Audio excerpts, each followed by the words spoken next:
Under the clouds, hovering over and through the Deccan Plateau, rests a city that puts its cultural value with whimsically diverse kinds of people. People who show up from around the world for higher studies, people who live in their heirloom vadas, and people who absolutely love art. Pune. It is a great example that proclaims why the city's artsy landscape is also inspired by its people and its history. We are aware of Chitrashala that was formed in Pune in the era of Peshwas, and since then, the art and design in Pune's life has never come to rest. But where are we going with this?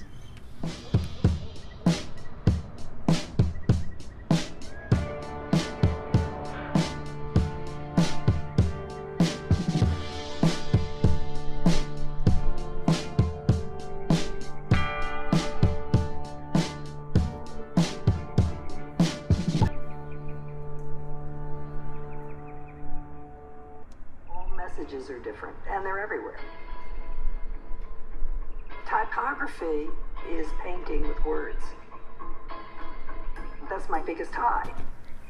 Type design, or simply typography, is, as Polisher puts it, painting with words, an art of lettering. It is different from calligraphy in the sense that calligraphy needs the aesthetic value, but typography is itself a culture of letters. Sometimes it comes in the form of your classroom scribbles, sometimes in the form of dissent. In Solapur, stainless steel utensils are engraved upon by a hammer and nail, not an engraving pen. In the city of Pune, theatre schedules are still hand-lettered to this day. Within cultures, it is also easy to spot a McDonald's or a KFC from a distance. And within cultures, hip-hop communities leave their tags across the city in the form of graffiti. There is just one reason: typography. What we are looking at is simply an exploration of how typography is interwoven with Pune's people and culture. Chaitanya Gokhale, a well-known Devanagari calligrapher, commercialized his skill in Pune's dearest language. I was well versed with the basics of lettering, so I started looking for a course which will cover both design and calligraphy. It's almost as if Chaitanya was born to do this. You can also spot Chaitanya's calligraphy over some merchandise by Pune handmade paper as well.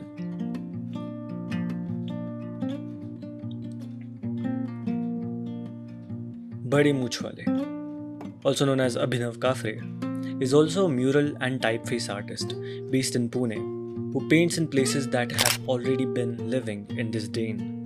The little structures beneath SM Joshi Bridge near Garware College that say words like Shandha and Kosh and Vivek. These were made by Bade Mooch Wale in March 2021. Even there are places in Pune where you might randomly come across walls that say "You are offline," which is also a project by Bade Mooch Wale, reminding people of their lives outside of their screens. Bade Mooch Wale's type style is very minimal but provoking, and it also includes a small but impactful palette of colors. It is quite rare that you see people avoiding to use ready-made Devanagari fonts, and that's, I think, the beauty of it, because then the art of type is still in its flight to greatness. Indoloco of Khedia, a 35-year-old toy store chain, has a logo typefaced in an unconventional, colorful manner.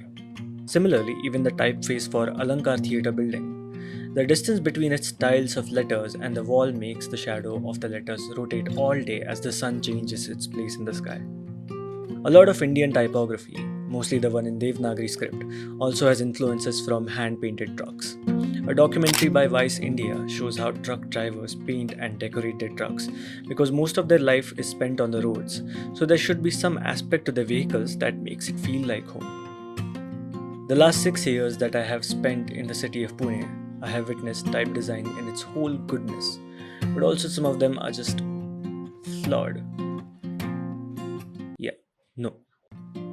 Lately, I also started to wonder why the city is full of graffiti tags, literally everywhere. And that's when I stumbled upon a whole circuit of typography, a whole new culture: the graffiti artists. सुनेगा क्या जंगले जंगले भागे ये बंदर आया भेड़िया या दंगले दंगले कलम में खंजर तेरा कटेगा गा सोते ये हम पर सोचे है कमल मुझ पे हंसे हा लड़ेगा लड़ेगा क्या ए खुदा मेरी सुन जरा जगे राप के जवानों को रखो होशियार राणा शुरू किया फिर पटेगा नाम में फिनिशर पीछे पीछे छपे धोनी 7 बजरंगी भाई द बंग है खड़ा रेडी किक देने वांट नो बॉडीगार्ड बोले सिक चले मेरा फ्लो बीमार खाली विक्स कर किया गोली मार बच से बदतर बच्चे बोले बाल हरीपति कमाते उड़ाते फूके बोले नाते झोले झपाटे गिरे ले पापा के पैसे धोखे पास लोपे नाच ना दिन था गिन गिन के बेल डाल दिल से चाबी घुमा गाड़ी भगा ये तारा रम पम सेफ नहीं है जब तक घुटेगा नहीं दम दम जबेगा नहीं बम बम बोले तब तक रेम नहीं है जंगले जंगले भागे ये बंदर आया भेड़िया या दंगले दंगले कलम में खंजर तेरा कटेगा गा सोते ये हम पर सोचे है कमल मुझ पे हंसे हा लड़ेगा क्या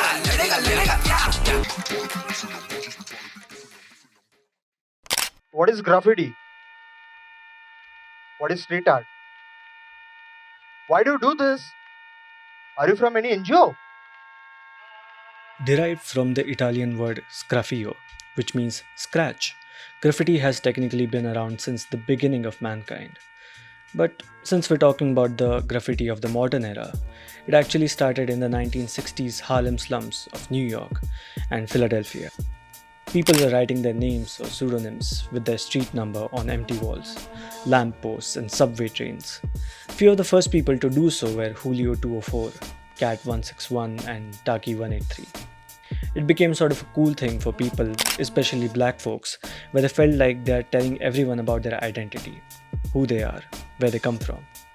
As all the names and pseudonyms started to show up on walls, one after the other, it started to feel as if all of them were one big community, telling each other about themselves.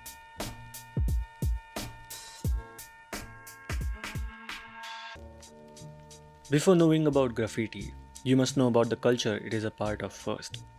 Hip-hop is a cultural and art movement mainly accredited to the African Americans who resided in the Bronx, New York City in the 1970s. The movement is characterized by a set of skills. Primarily, they are MCing or rapping, DJing, breakdancing, and of course, graffiti. It is a singular movement that is so huge that it touches every known corner of this world today. Raps make you swing on the beat. They make your heads bang and understand poetry from a rhythmic perspective. Hip-hop music has been a powerful medium for protesting the impact of legal institutions on minorities. 2019 Indian film Gully Boy reflects upon the hip-hop culture residing in the heart of Mumbai city. The culture of hip-hop across the world is celebrated as something that brings people together, with more and more accessible forms of art, which itself is a political thought.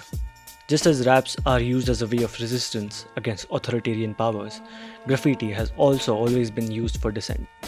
In 1943, a group of German non-conformists called the White Rose went against Hitler by graffitiing slogans on walls until they were captured. In the massive student protests in France, May 1968, popularly known as the events of May 68, lots of students took it to the streets to protest against American imperialism, consumerism, and also the abusive education system. It lasted 7 whole weeks, and the streets were then left full of slogans and graffiti in the public sight. One of them being, "It is forbidden to forbid." Speaking of dissent and graffiti, one can't forget to mention Banksy, the son of Bristol Streets, who is the most famous graffiti artist probably to ever exist, and make it to the museums and auctions as well. Banksy's style is stencil-based political illustrations. The graffiti that deals with typography is also called style writing. This was told to me by Jump. You must have come across many walls in Pune that has his pseudonym written on it. Not just Pune, but its outskirts and some parts of Mumbai as well. For obvious reasons, I cannot reveal Jump's identity, but I could tell you everything that he's told me about graffiti. When I met Jump, he introduced himself to me as a commercial graffiti artist. It did not strike me as such at first because I have not seen his work apart from his street art and tags. But he revealed how he also takes orders to do this job at times, and doing public graffiti is one of the only ways for him to get work. We sat down and he took me through his current sketchbook, which was full of the big scale street artworks that he wanted to do on any wall he could find. I know what you're thinking. And honestly, I had the same amount of questions for him when I met him. First and foremost, why this? To which Jump replied, "Man, I like making art. Even if I don't have money, which I still may not, just give me magic markers, spray cans, paint, and I should be fine. I live for this." And absolutely, when you hear something like this from someone, you try to bring up the whole argument of the thin line there is between vandalism and art, which I did. But let's talk about it in a while. In Jump's worldview, art is a way of expressionism as well, and graffiti expresses freedom. Graffiti follows the pattern of inglorious color, freehand techniques, and flow. This way, street artists communicate with the passerbys or shape their environments without any constraints. When you look at a piece by Jump, you'll see smaller tags of the crews he's a part of, like Easy Crew or SFC, meaning Street Force Crew. Easy Crew is a team of 4 people: Jump, Voodoo, Tico, and Ski. Jump and Ski are notorious for throwing their tags, also called as bombing, in various places across Pune. Meanwhile, Voodoo, he's known for doing pieces in Devanagari in this very original sci-fi kind of style. While he also b-boys, Digo does Devanagari pieces and MCing. The day I was recording this footage, in a hollow space under a flyover, Jump was making a piece with a different name, which were apparently his girlfriend's initials he was graffitiing for her birthday, to which the boys cheered and laughed, of course, making Jump smile along too. In our exploration of the vibrant world of graffiti culture, we've delved into its roots, its connection to typography, and now we turn our attention to a critical aspect: the dilemma that surrounds this art form.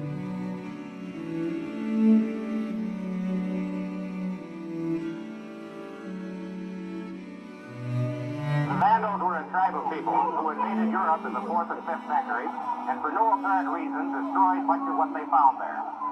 Sometimes it seems as if the Vandals live again and have invaded the United States of America. Within the realm of graffiti, divergent perspectives emerge, creating a dichotomy of thought. On one side, there are those who label graffiti as nothing more than vandalism, an act of defacing public spaces. On the other side, a school of thought embraces the structuralist content of graffiti, delving into its impact on society, human behavior, and the way we perceive the world around us. The legality of graffiti in India is governed by state laws. One such law is the Maharashtra Prevention of Defacement of Property Act 1955. This law is hardly ever enforced. I spoke with Jump to gain insight into this dilemma. When confronted with the term vandal, Jump emphasizes a cultural perspective. He points out that in India, people routinely deface walls with spit, tobacco, and pan stains, a daily occurrence that contrasts with the expressive nature of graffiti. According to Jump, graffiti injects positivity into public spaces, breathing life into otherwise mundane surfaces. Beyond the surface of aesthetics, there exists a profound belief that art should not be confined within the walls of museums or galleries.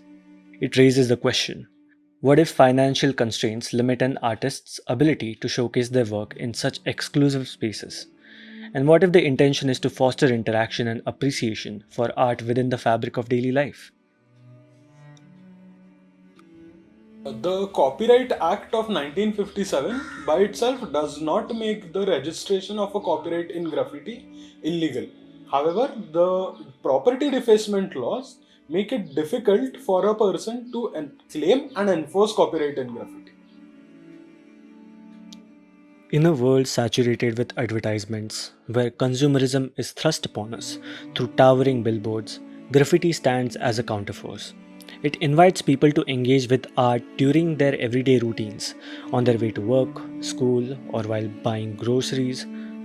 As we witness the visual explosion of vibrant pieces adorning city walls, we are prompted to reflect on the role of graffiti in reclaiming public spaces from the visual clutter of commercialism.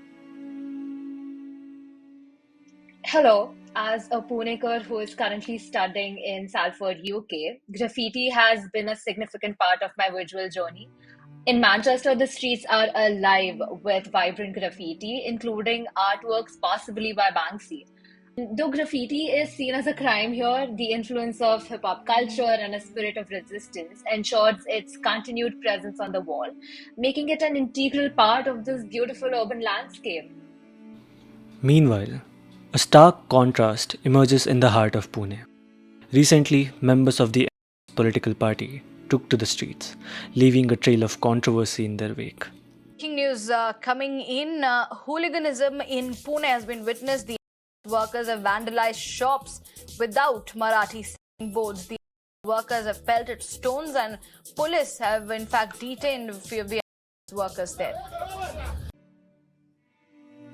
Evidently, MNS workers compelled these establishments to adopt Marathi letters, arguing for the exclusive use of the regional language on this land. Visuals capture the aftermath, shopkeepers succumbing to the pressure, hastily replacing English signage with banners adorned in Marathi names. It's a visual testament to the tension between cultural preservation and the right to linguistic diversity. This act prompts us to ponder a pressing question. When did the pursuit of change become entangled with hostility? Just like the graffiti folks, there are actual people, type designers from India, who are keeping regional languages alive by being devoted to them in the ways of grace. As we wrap up our exploration of typography and its impact on Pune's culture, it's time to move forward, onward. Art, in its various forms, has a unique ability to turn our lives into a celebration. No need for philosophical musings, but life's purpose isn't about pride or diminishing others' happiness. We may only listen to each other and try to understand. Because the purpose of life is just to live well. You won't believe it, and strange as it sounds, extraordinary magic follows you around. And the camera can't catch it, you won't see it in the mirror. If I say look behind you, you turn around, it disappears. But I see it, I see it, I swear I do. I see extraordinary magic in you. तूने क्या बनाया? क्या बनाया तूने?